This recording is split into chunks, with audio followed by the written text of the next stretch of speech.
Okay, so we are obviously now more than halfway through the year, but we've still got quite a few things left to look forward to.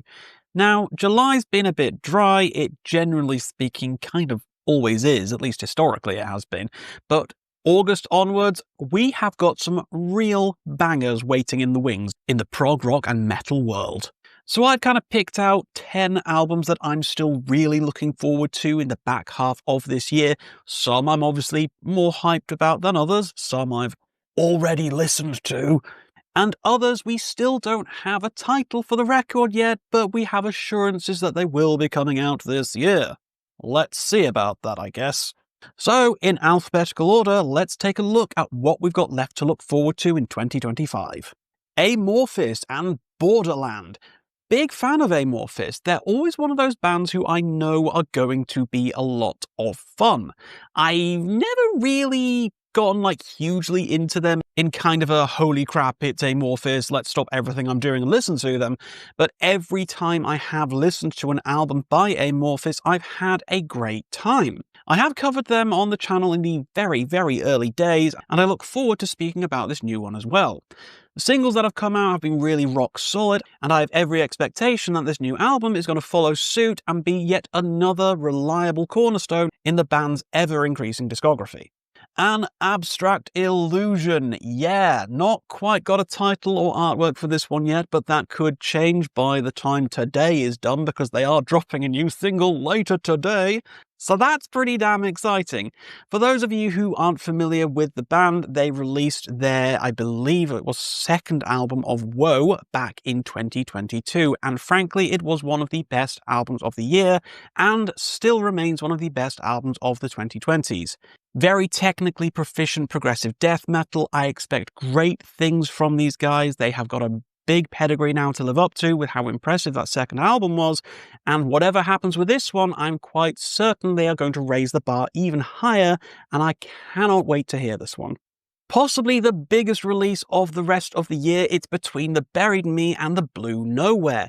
Those of you who don't know me that well, I will tell you now, between the Buried Me, if I had to choose, I would say they are my favourite band. My favourite album of all time is Colours, my favourite bassist of all time is Dan Briggs. The list goes on in terms of where they sit in the echelons of my musical tastes. The singles we've heard so far from the Blue Nowhere really strike a chord with me. We've got some fantastic creativity going on here. We won't mention the Dusty Waring situation just yet because I don't want to open that can of worms.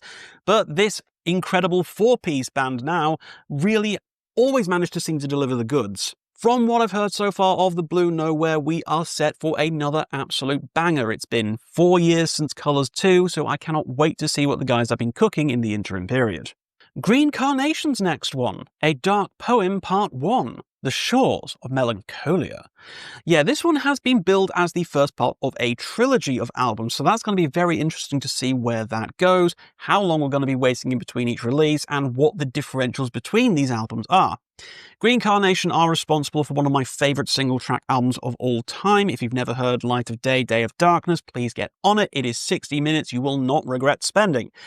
I have been a little bit mid on the band since then, I'm not going to lie, and I have heard this album already. I've been lucky enough to be entrusted with a promo of this, and I can tell you now, without risk of too many spoilers, because I will be reviewing this in full in the future, it's pretty damn good, and it's on this hype list as a result. Great band, looking forward to being able to talk about this one in full, and I can't wait for everybody else to hear this one as well. Ihlo's Legacy. Right, okay. I actually have my review of this uploaded and ready to go 2 days before it comes out. I don't want to build up too much excitement. Screw yes, I do. This album rules. Legacy is incredible. It's such a great piece of music from start to finish. It's like 71 minutes long and it feels like 3 minutes. It just flies. It's so friggin' good.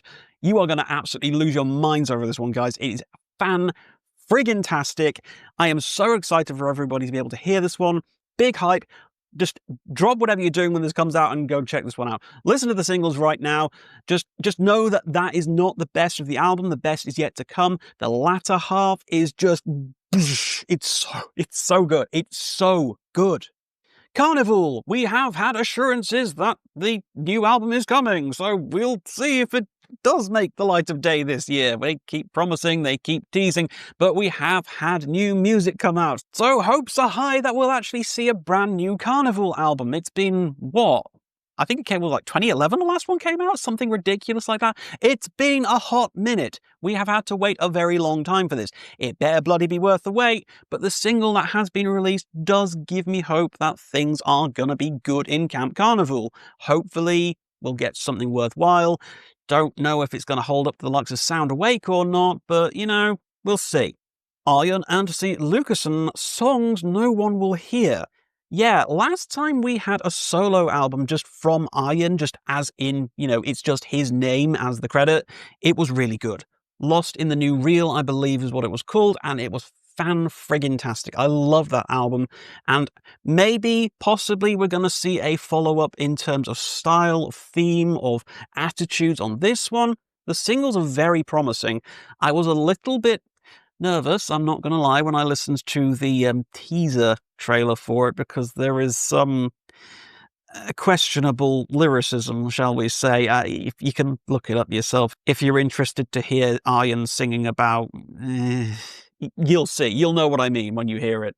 That being said, the two lead singles that have come out are absolute belters, especially the 14-minute final song of the album, which gives me hope that Arjen still has it, even though his output of late has been very hit and miss. I am still looking forward to this one. Moron Police's Pachinko. Yeah, the artwork's actually just for the single that's been released so far. There is a bigger picture, which is going to be the full album artwork, but I can't bloody find it, so you're going to have to make do with that.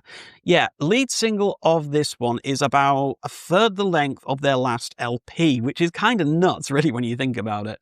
This shows to me that Moron Police have definitely got the goods when it comes to writing long-form songs, and I'm so excited to see what the rest of the album brings. The single, about 12 minutes long, is absolutely superb. It gives me the kind of excitement and vibe that I got when Moon Safari finally returned with Himmler Barken Volume 2. And who knows, maybe Moron Police can do an absolute 180 and steal the Album of the Year spot with this incredibly promising new release. Pyschonaut's Worldmaker. The brash Belgians are back at long last. I say at long last, it's not even been that long since Violent Consensus Reality, but whatever, who cares? Worldmaker is coming, and I am expecting every bit the kind of gnarly, chugging, sludgy excellence that I've come to expect from these guys. I love their previous records. I think they've got a very, very, very consistent track record. And from what I've heard so far, I don't think that track record is going to be damaged in any way. I think this is going to be a very solid release. It might not necessarily be world-beating, but Worldmaker certainly seems like it's going to be a very solid entry, and one I'm definitely looking forward to catching the rest of. And finally, the world is a beautiful place and I am no longer afraid to die, with Dream of Being Dust. Yeah, so this is kind of interesting. The last time they put a record out in 2021, it was Illusory Walls, and that was a massive double-length album with two huge epics closing off the album and a real sense of... I don't want to say whimsy. There was a lot of pent-up frustration in the lyricism that you could feel, and it was more a sense of melancholy than anything else. But what I've heard so far from this new record, and there are quite a few singles available, about 4 I believe at the moment, almost like half the album, which I wish people would stop doing, but I digress. The singles that have been released point to a punkier, more aggressive, more angry version of the band. The World is a Beautiful Place and I Am No Longer Afraid to Die are clearly extremely pissed off, and frankly, with the state of the world at the moment, who can blame them? It's clear that these guys are definitely expressing their frustration through their music, and it is a cathartic listen from what I've heard so far. I'm extremely excited to see where they go with this album based off what I've heard, as we are definitely not in happy-go-lucky territory anymore. We are in everything sucks and we're mad about it. So there we have it. There is a quick rundown of 10 of the albums I'm looking forward to hearing the most over the remaining months of the year. Yes, there's others that I'm also still looking forward to hearing. There's going to be random ones that pop up out of nowhere that I've never heard of before. I'm certain that some of you will tell me the additional stuff that I've missed that is coming out. Please do. Put it on my hype list. I can't wait to hear everything that's coming out.